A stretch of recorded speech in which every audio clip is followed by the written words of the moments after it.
देखिए हर खबर यहीं पर, सब्सक्राइब कीजिए TV9 भारतवर्ष। कोरोना जिस तरह से इंसानी जानें ले रहा है, जिस तरह दुनिया भर में कोहराम मचा हुआ है, उससे चीन के खिलाफ मोर्चाबंदी तेज हो गई है। हर देश चीन से अपना अपना हिसाब चुकता करना चाहता है। खुद चीन में जिनपिंग की हुकूमत के खिलाफ बगावत के सुर उठने लगे हैं। बावजूद इसके जिनपिंग बेफिक्र हैं। कोरोना वायरस से दुनिया की बर्बादी की तस्वीर तामीर करने वाले जिनपिंग सैर कर रहे हैं। शांगजी प्रोविंस में जिनपिंग बगैर मास्क लगाए टहल रहे थे, एग्जीबिशन देख रहे थे, लोगों से बात की, मुलाकात की। लेकिन कोरोना से दुनिया भर में मचे कोहराम पर जिनपिंग की जुबान से एक शब्द तक नहीं निकला। सवाल यह है कि जिनपिंग की इस बेफिक्री की वजह क्या है? इस सवाल का जवाब वुहान में उसी लैब से मिल सकता है जहां से कोरोना वायरस दुनिया भर में फैला।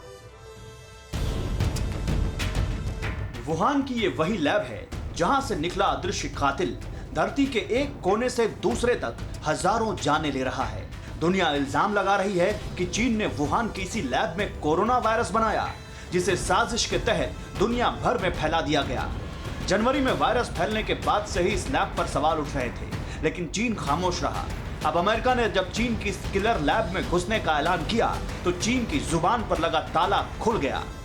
ये पहला मौका है जब वुहान की लैब की तरफ से वायरस को लेकर सफाई दी गई है। चीन शुरू से ही कोरोना वायरस के लिए वुहान के सी फूड मार्केट को जिम्मेदार ठहराता रहा है। चीन ये दावा करता रहा है कि वुहान से मीट मार्केट में चमगादड़ बिक रहे थे, जिनसे वायरस इंसानों में आया और फिर वुहान में फैला। लेकिन चीन अब इससे भी मुकर गया है। ये रिपोर्ट फरवरी में वुहान की एक यूनिवर्सिटी की है, जिसमें साफ लिखा गया है कि लैब में चमगादड़ ने वैज्ञानिक पर हमला किया। चमगादड़ की लार वैज्ञानिक के खून में मिलने से वायरस सबसे पहले इंसानों में आया। खास बात यह है कि चीन ने यह रिपोर्ट इंटरनेट से डिलीट कर दी है। इतना ही नहीं, वुहान की लैब की वेबसाइट से कोरोना वायरस को लेकर सभी तरह के रिसर्च हटा दिए गए हैं। इसकी वजह भी जानना जरूरी है। Wuhan institute of virology level 4 की लैब है। 2018 में शुरू हुई ये लैब WHO से मान्यता प्राप्त है। WHO वायरस को लेकर चीन का बचाव करता रहा है। इतना ही नहीं, WHO यानी वर्ल्ड हेल्थ ऑर्गेनाइजेशन ने एक बार फिर चीन की इस लैब को क्लीन चिट दे दी है। WHO के वेस्टर्न पैसिफिक के रीजनल डायरेक्टर ताकेशी कसाई ने कहा कि अभी तक कोरोना वायरस का सही सोर्स पता नहीं लग पाया है, लेकिन मौजूदा सबूतों के आधार पर कहा जा सकता है कि वायरस जानवरों से इंसानों में आया। पिछले 4 महीने से WHO इसी तरह चीन की तरफदारी करता रहा है। यही वजह है कि अमेरिका ने विश्व स्वास्थ्य संगठन की फंडिंग रोक दी है।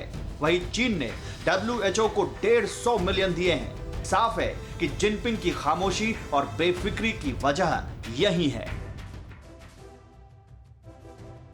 आज बहुत से ऐसे तानाशाह हैं जिन्हें लोग क्रांतिकारी मानते हैं। जिनपिंग भी पहले क्रांतिकारी थे, फिर शासक बने और फिर शासक से तानाशाह बन बैठे। कोरोना वायरस फैलाकर चीन ने दुनिया जीतने का ख्वाब देखा था। जिनपिंग की तानाशाह हुकूमत को लगता था कि उनकी लैब से निकला अदृश्य कातिल दुनिया को तबाह और बर्बाद कर चीन को सर्वशक्तिमान बना देगा। लेकिन जिनपिंग का ये मंसूबा कभी पूरा नहीं हो सकता। फिलहाल आपको चीन के कथित पार्टनर WHO की एक चौंकाने वाली रिपोर्ट दिखाते हैं, जिसके मुताबिक 100 दिन के दौरान दुनिया में कोरोना से करीब 2.25 लाख मौत हुई है। इतने ही दिन में करीब 49 लाख लोग दिल की बीमारी से जान गंवा चुके हैं। कोरोना काल के इन 100 दिनों में ही शराब से 8 लाख से ज्यादा मौत हो चुकी है, जो एड्स से हुई मौतों की तुलना में करीब 3 गुना है। कोरोना वायरस के अलावा मलेरिया, फ्लू जैसी बीमारियों से भी लोगों की जान जा रही है। लेकिन इन 100 दिनों में बहुत अच्छी बातें भी हुई हैं। इंसान की आदत और नीयत बदल चुकी है। जरा सोचिए, लॉकडाउन की वजह से लोगों की जिंदगी घर की दहलीज के भीतर सिमट चुकी है। पैसे और ताकत का लालच कम हो चुका है। घर संवारने और गृहस्थी में एक दूसरे का हाथ बटाने लगे हैं लोग। इंसान परोपकारी बन चुका है। जहरीला धुआं उगलती फैक्ट्रियों की चिमनियां शांत हैं। हवा साफ है, नदियां साफ हो चुकी हैं, पशु पक्षी बेखौफ हैं।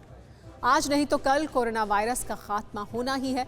लेकिन 21वीं सदी के तीसरे दशक के पहले साल की शुरुआत में ही जो बदलाव दुनिया देख रही है, उसका असर आने वाले दशकों तक नजर आएगा।